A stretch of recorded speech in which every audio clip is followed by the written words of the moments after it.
making a video about my natural beauty slash skincare products.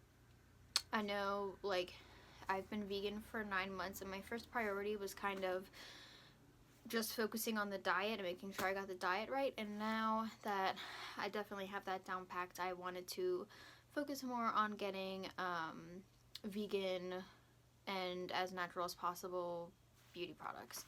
I only have a little bit. They are more expensive than drugstore prices or even some high-end prices, just because they are using better ingredients and not a whole bunch of chemicals and stuff. So I don't have that much, but it's a start, and yeah, I just wanted to share it with you guys. And I'll tell you if I like it, how I feel, if I'm gonna try something else, and yeah, so let's get started. First, I have my Juice Beauty Foundation. It is the Phytopigment Flawless Serum Foundation, and my shade is in Cream. So a few things about this. It is really good coverage. I'm wearing it right now. You can obviously see, like, still see my pimple, but I'm not a huge full coverage person. I kind of like more of a natural look. But for how good these ingredients are and how like basic they are, it gives really good coverage. There's no scent, which I like because a lot of my drugstore foundations smell very chemically or like paint, and I don't like that. So this literally has no scent. I love that. It comes in a really nice bottle. I mean, this is $42, I believe. You get 1 fluid ounce, so it's typical foundation size. It is expensive though, but it is organic and vegan and free of so many chemicals that I'm kind of willing to pay that much for things that go on my face because you know, to prevent aging as much as possible. I know I'm only 21, but rather start now than wait till later when I'm doomed.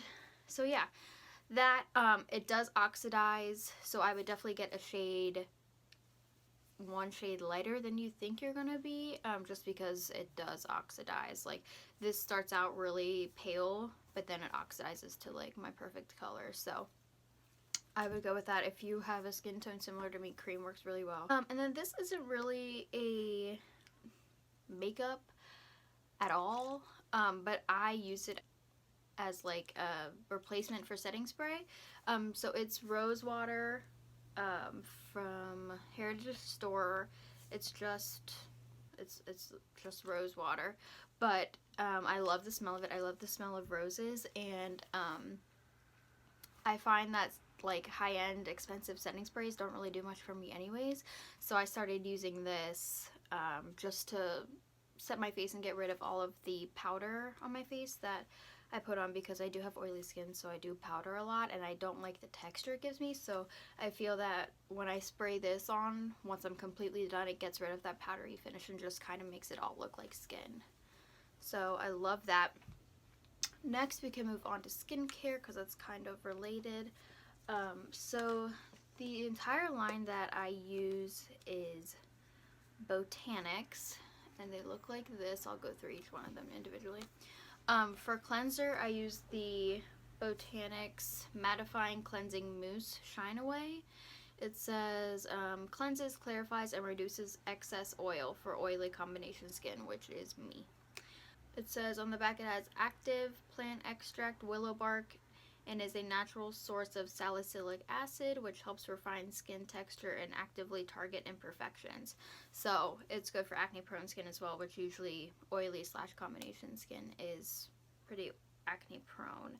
So I love that. I do find in the winter since my skin is drier than usual, sometimes I'll need to put on a more hefty moisturizer just because these do a very good job at getting rid of oil. But I can tell I'm definitely going to love this for the summer. I know it'll help keep my oil at bay, so I love that. And I love that it foams. I don't know why, but I just really like foaming cleansers. And then the next that I have is the Botanics Cleansing Toner All Bright. This is not for oily skin. I got this one, it's a brightening toner instead of the mattifying toner.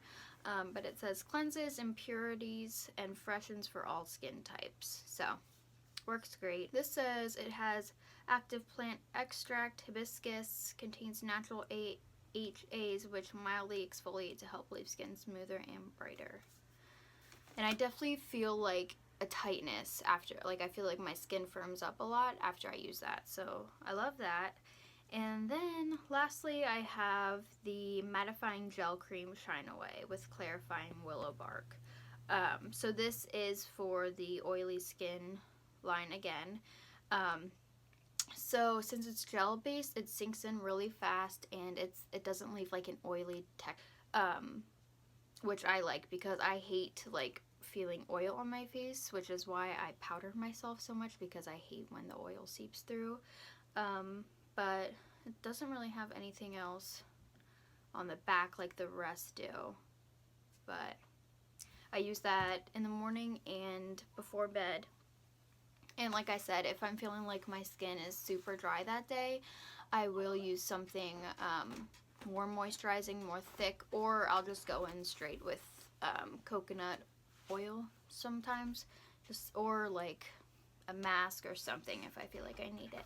But for the most part, they work awesome. And then kind of a random card, I have the Redmond Earth Paste Amazingly Natural Toothpaste in Spearmint. This is free of glycerin, fluoride, artificial coloring, and foaming agents. It is unsweetened and extra strong. I can't say it's extra strong. Sometimes I feel like I would prefer if the spearmint taste was a little bit heavier. I do really like that intense, like almost burning spearmint taste, just because then I feel like I feel extra fresh. Like, okay, so they say like we don't add titanium dioxide to make it white, nor do we add any foaming agents.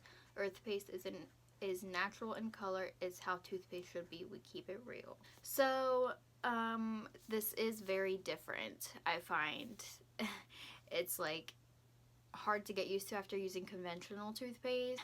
If you've ever like molded clay in art class or something, and you get that dry texture on your fingers, like it absorbs all the oil from your fingers, it kind of does that with your mouth. Like I feel very dry in there, like I have to get a drink of water, so it's really strange.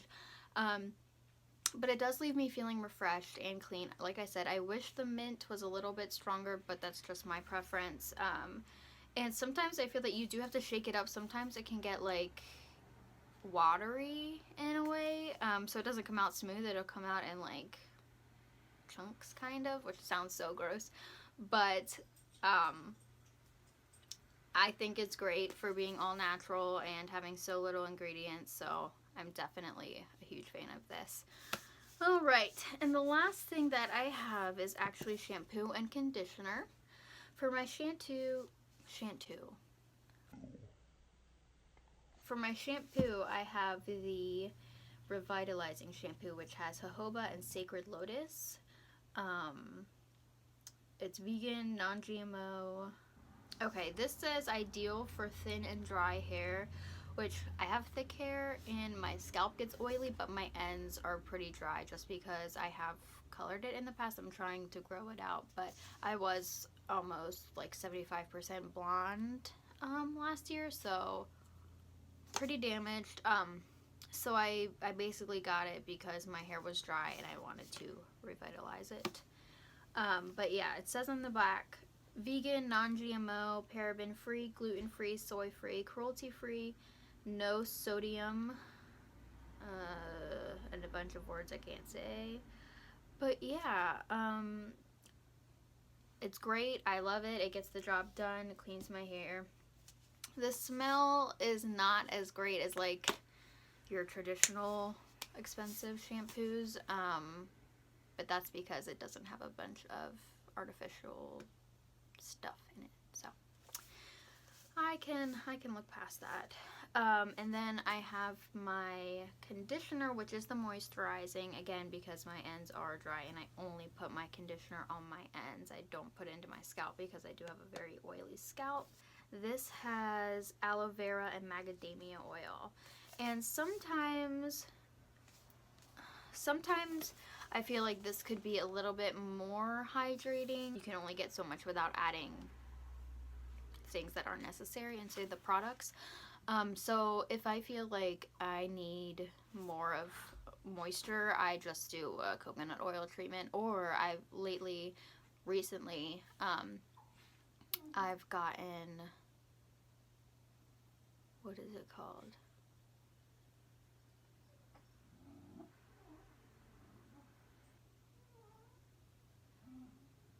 I always want to say keeper. It's not castor. It's castor oil. Castor oil. It is a lot thicker than coconut oil, but I'll put that on my ends. I put it on my eyelashes, my eyebrows, everything. I put it on everything, and I really like that as well. So yeah, that is all of the natural products I have so far. I do plan on getting more as I go, but like I said, they are kind of usually more expensive than traditional products. But yeah, I hope you guys enjoyed it. I can do an update as I get more products, but like I said, that'll be down the road. I want to focus mostly on makeup because I don't wear makeup too often since I work from home, but when I do, I kind of use a lot of products, and I feel like it would just be better for me to use more natural, vegan products. I think my next video is going to be on the cleanse I've been doing. I'm on day 7, so I'm on day 6. So Thursday will be my last day, January 12th. So I'm probably gonna do an update on like if I lost weight, how I felt, what I did, blah blah blah, because I know with January being here, a lot of people are looking to lose weight or do a cleanse like me. So yeah, look out for that, and if there's anything else you want to see, let me know down below. But yeah, if you like this video, like and subscribe. Leave any comments down below. I can link everything that I have in this video down below if I can find it. And yeah, that's about it, guys. I'll see you next time. Have a good day.